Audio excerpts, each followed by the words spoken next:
नमस्कार, मैं वैशाली जोशी आप सभी का स्वागत करती हूँ अपने YouTube channel astro Vaishali Joshi पर। आज हम बात करेंगे छठे भाव के चंद्रमा के बारे में। यानी अगर किसी का चंद्रमा 6th हाउस में है, छठे भाव में है, तो वो किस तरह से आपकी लाइफ पे असर करेगा, आज इसके बारे में बात करेंगे। सबसे पहले हमें ये जानना ज़रूरी है कि छठा भाव क्या है। छठा भाव जो है 6th हाउस जो है, ये रोग, दुश्मन, कर्जे, आपका कंपटीशन, कोई भी आपका कॉम्पिटिटर है अगर आप इलेक्शंस में खड़े हो रहे हैं तो आपके जो ओपोनेंट्स हैं वो हमें 6th हाउस से देखना है। अगर आप जॉब करते हैं तो जॉब को भी हमने 6th हाउस से देखना है।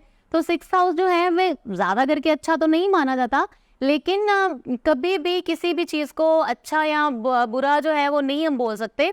कई बार 6th हाउस में भी बड़े अच्छे अच्छे योग बनते हैं, 8th हाउस में बड़े अच्छे अच्छे योग बनते हैं। तो इसलिए आम तौर पर छठे भाव को रोग, दुश्मन, कर्जों का घर मानते हैं, लेकिन इसके साथ साथ ये जॉब से भी क्योंकि जुड़ा हुआ है, कंपटीशन से जुड़ा हुआ है, तो इसलिए पूरी तरह से इसको हम बुरा नहीं बोल सकते।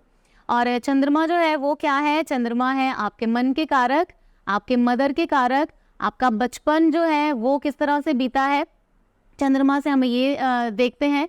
पूरा का पूरा आपका जो मानसिक एक गठन है या आपकी सोच है वो किस तरह की है, ये देखना हो तो ये हमें चंद्रमा ही सही से बता सकते हैं। नो डाउट उसमें कुछ और प्लैनेट जो है, जैसे बुध का बहुत ज़्यादा रोल होता है, लेकिन मेन जो कारक है मन के या मानसिक हमारी जो सोच है, हमें फोकस कितना देते हैं चंद्रमा, हमारी थिंकिंग वो किस तरह से बनाते हैं, ये सारी जो चीज़ें हैं ये हमें चंद्रमा से ही देखनी है।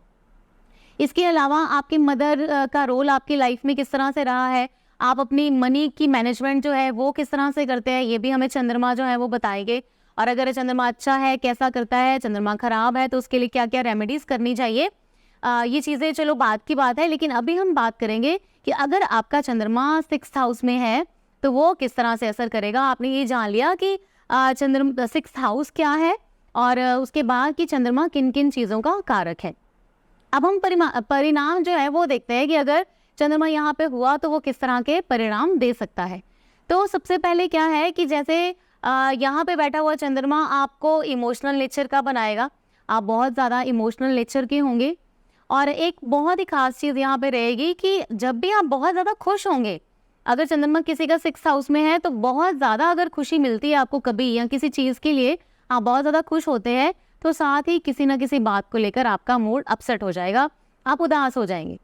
इसलिए आपको क्या करना चाहिए यहाँ पर कि अगर चंद्रमा 6th हाउस में है तो आप अपने आप को न्यूट्रल रखिए, बहुत ज़्यादा खुश जो है वो मत होइए। यानी अगर आपका बर्थडे है या और कोई भी चीज़ है तो कोशिश कीजिए आप अपने आप को न्यूट्रल रखिए, पहली बात। दूसरी जो चीज़ है, जैसे यहाँ पे अगर चंद्रमा है तो क्योंकि मदर का कारक है, तो मदर का जो है नेचर वो क्योंकि 6th हाउस जो है ये समाज सेवा भी है, सोशल वर्क भी है, सोशल सर्विसेज भी हैं, तो आप खुद भी आपका जो नेचर है वो बहुत ज़्यादा किसी के साथ सहानुभूति करना या बहुत ज़्यादा तरस जल्दी किसी पे आ जाना, और आपकी मदर जो है वो भी इसी तरह की नेचर की होंगी और किसी न किसी या तो सोशल वर्क से जुड़ी होंगी या उनका नेचर भी इसी तरह का होगा कि वो सेवा भाव रखने वाली होंगी बहुत ज़्यादा।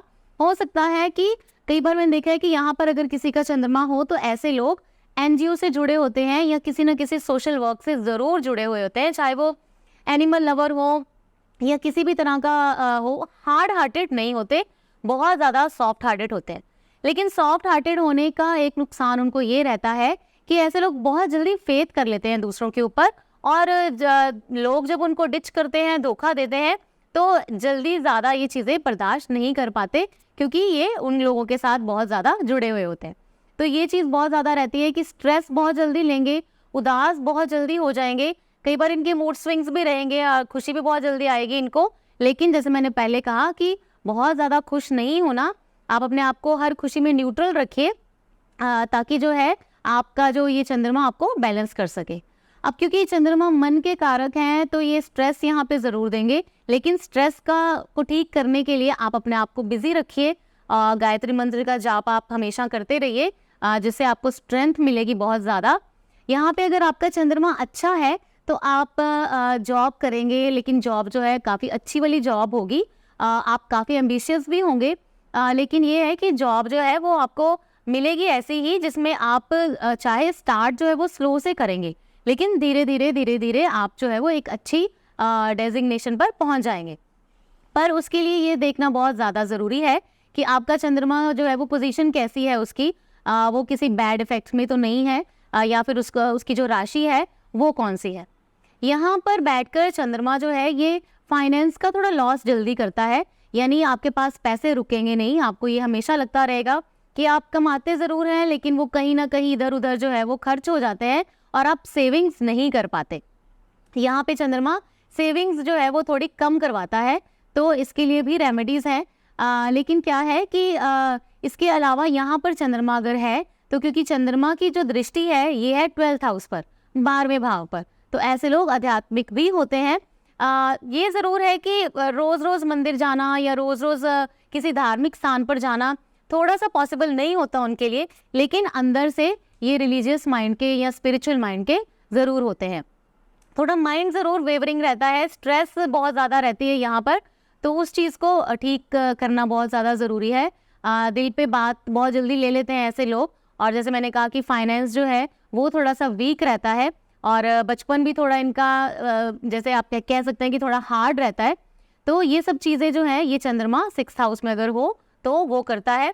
लेकिन अगर चंद्रमा अच्छा है या बुरा है ये जानना है आपको, और आपका चंद्रमा कहाँ पे है, आपको किस तरह से वो रिजल्ट्स दे सकता है, कैसे आप उनको इम्प्रूव कर सकते हैं, ये अगर आपको जानना है तो आप हमारे साथ जुड़े भी रहिए। हमारे साथ आप कांटेक्ट भी कर सकते हैं। हमारे यूट्यूब चैनल को सब्सक्राइब कीजिए ताकि आपको नई नई जानकारी और भी ज़्यादा मिल सके। तो बहुत ही जल्द हम नई वीडियो के साथ आपके साथ हाजिर होंगे। तब तक के लिए धन्यवाद।